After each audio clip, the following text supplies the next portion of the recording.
Watch your step. Please stand and face the court. You solemnly swear the evidence to give the court and jury in the case I'm hearing should the truth, the whole truth, and nothing but the truth, so help you God. I do.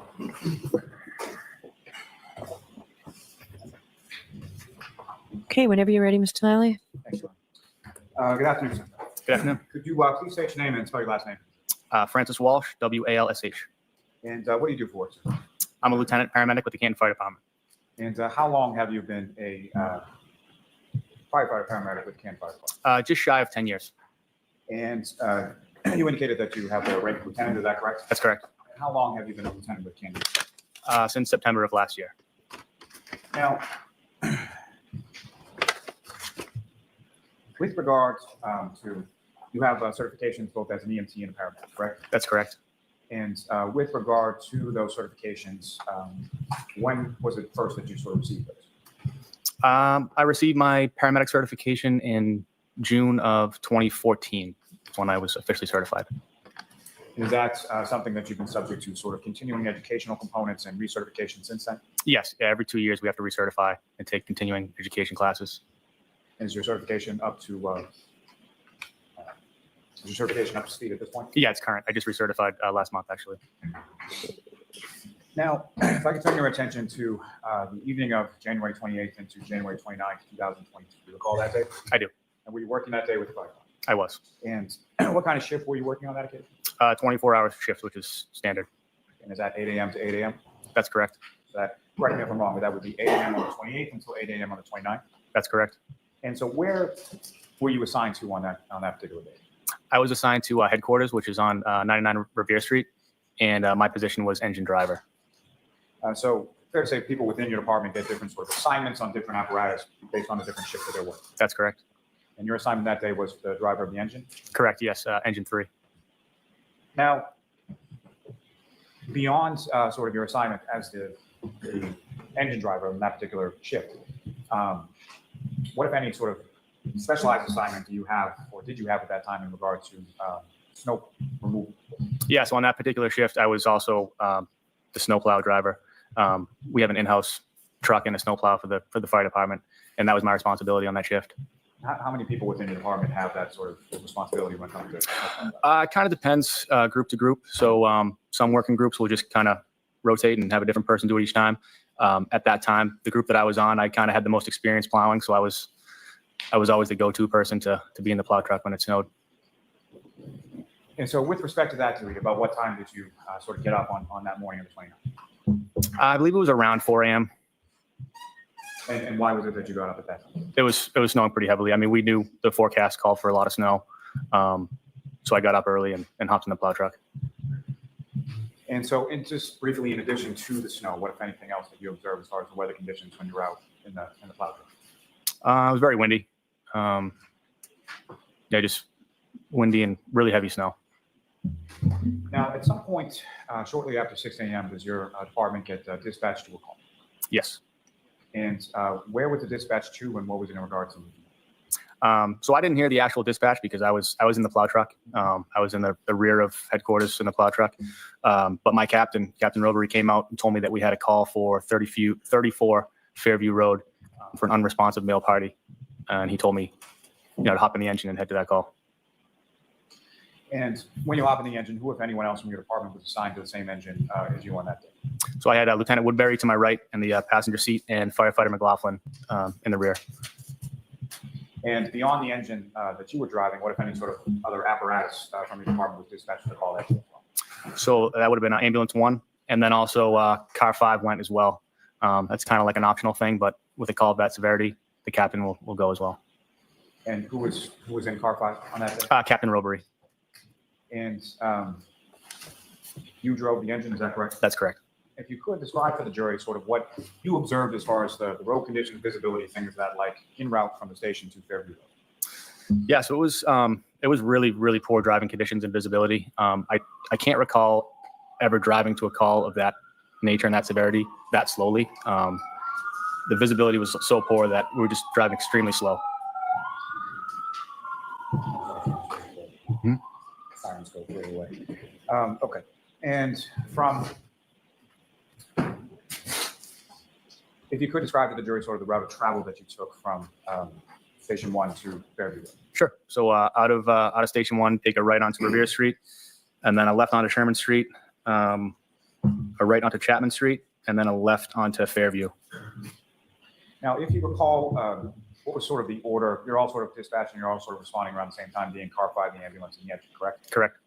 And if you recall, what was sort of the order of the vehicles in response?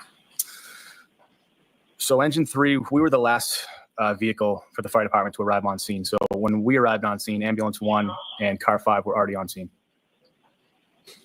And if I could ask just sort of, as you're turning onto Fairview Road and you travel down it, what, if anything, do you know about sort of the elevation of the roadway as you're driving down to it?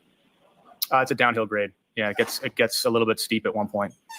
And the residence that you eventually stopped at or responded to, where was that in location in reference to when you first turn on to Fairview, about how far down is the residence that you eventually go? Pretty far down. I believe it's one of the last houses on Fairview. And the residence that we're talking about is from your perspective when you're driving down there, is that on your left or right or something else? Left. And as you're approaching the scene, what is it sort of that you see before you as, how do you know where to stop and where you're going? Yeah. So, I mean, like I said, visibility was really poor, but there was ambulance 1, car 5, at least a couple of police cruisers on scene before us. So it's kind of hard to miss that. So that's how we knew where to stop. Now, in regard to you're responding to an unresponsive name, correct? Correct.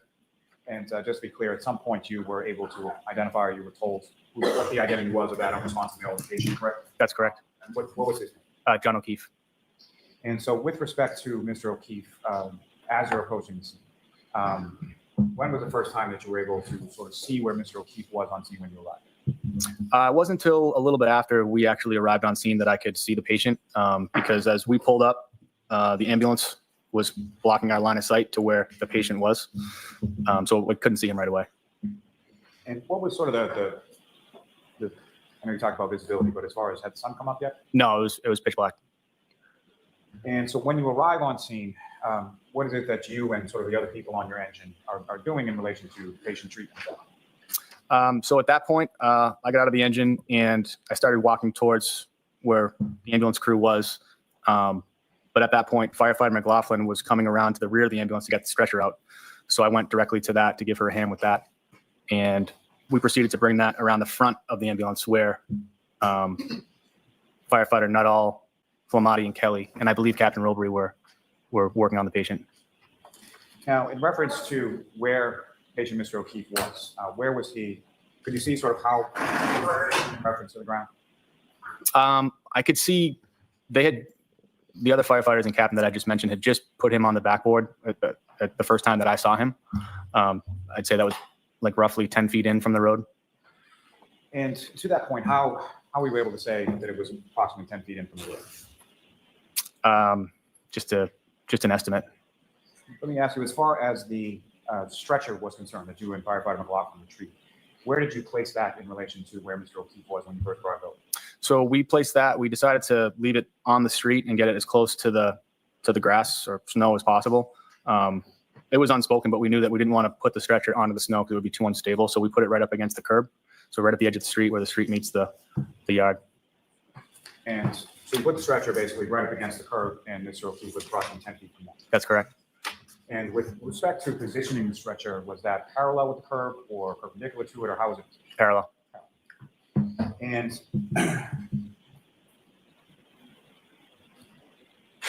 you mentioned that obviously Mr. O'Keefe is on scene, and there are a number of different firefighters from your department, correct? That's correct. There was at least a police cruiser. Did you see any officers sort of around the scene? Yes, I remember Officer Saraf and Sergeant Good. And with respect to civilians, what, if any, civilians did you observe around the scene as well? I observed 2 female civilians. And where were they in relation to where you were, or in relation to where Mr. O'Keefe was? I mean, they were pretty worked up, so they were moving around quite a bit. But I'd say they were somewhere in between myself and the stretcher and where Mr. O'Keefe was. And did you yourself have any conversation with either of the 2 females that you saw? I did not directly, no. And you just testified a little bit before that they were upset. Is this both of them were? Yes. And what, if anything, leads you to that sort of conclusion as far as their demeanor?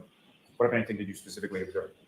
I mean, I observed one of them like screaming and crying, and they were both just frantically like moving around a lot. As far as the one that you observed screaming or crying, do you recall specifically what, if anything, that person said? All I recall her saying was, "Is he alive?" Now, with respect to Mr. O'Keefe, as far as his clothes, what, if any, observations did you make of his clothes? The notable observation that I made was that he was missing one shoe, his right shoe.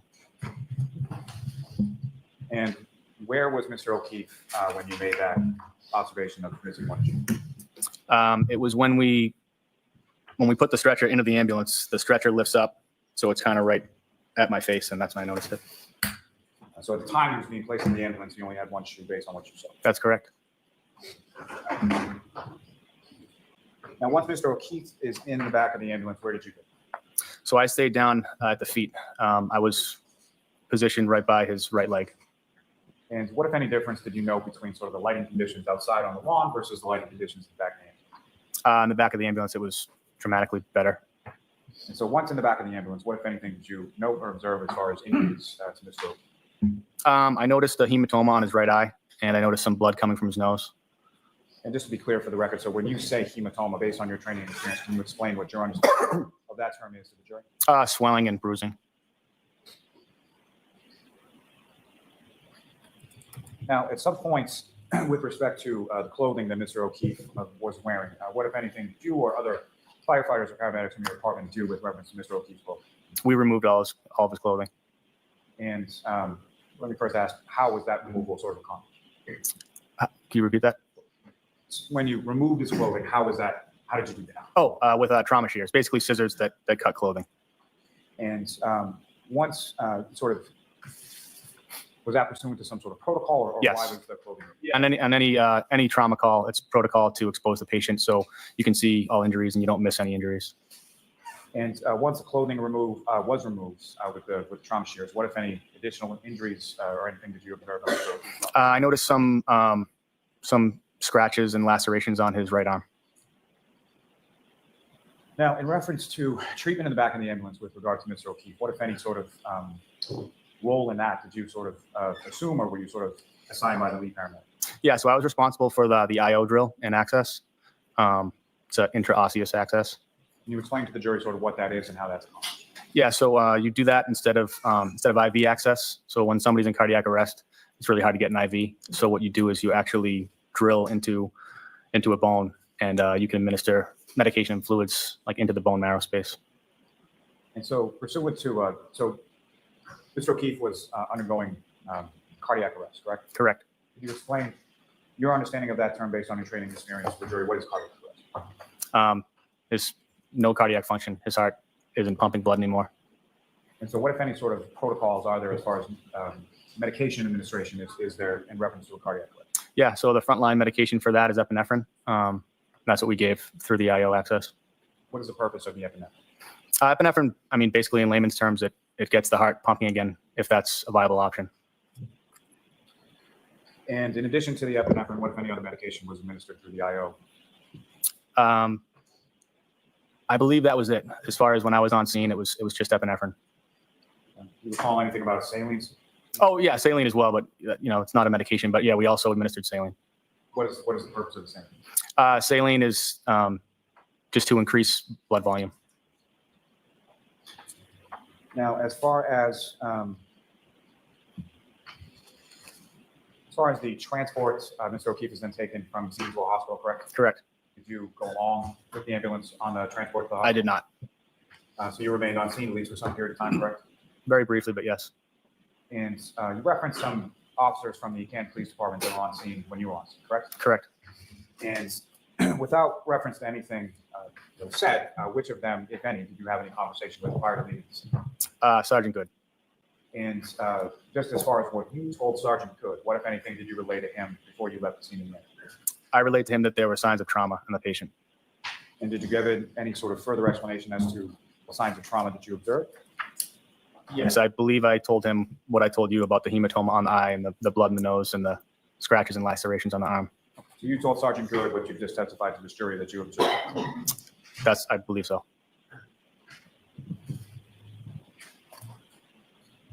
Ms. Kelman, if I could ask for exhibit number 18.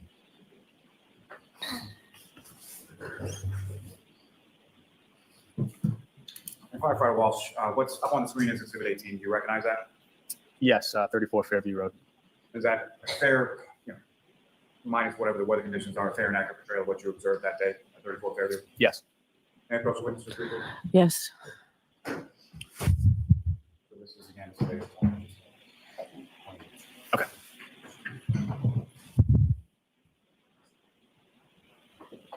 And so Firefighter Walsh, if I could ask, using that laser pointer, if you could direct the jury's attention to where within this photograph, if you see it, that you observed Mr. O'Keefe's body when you first arrived. Let's see. Right in that general area. Thanks. May I have one moment, Ron? Yes.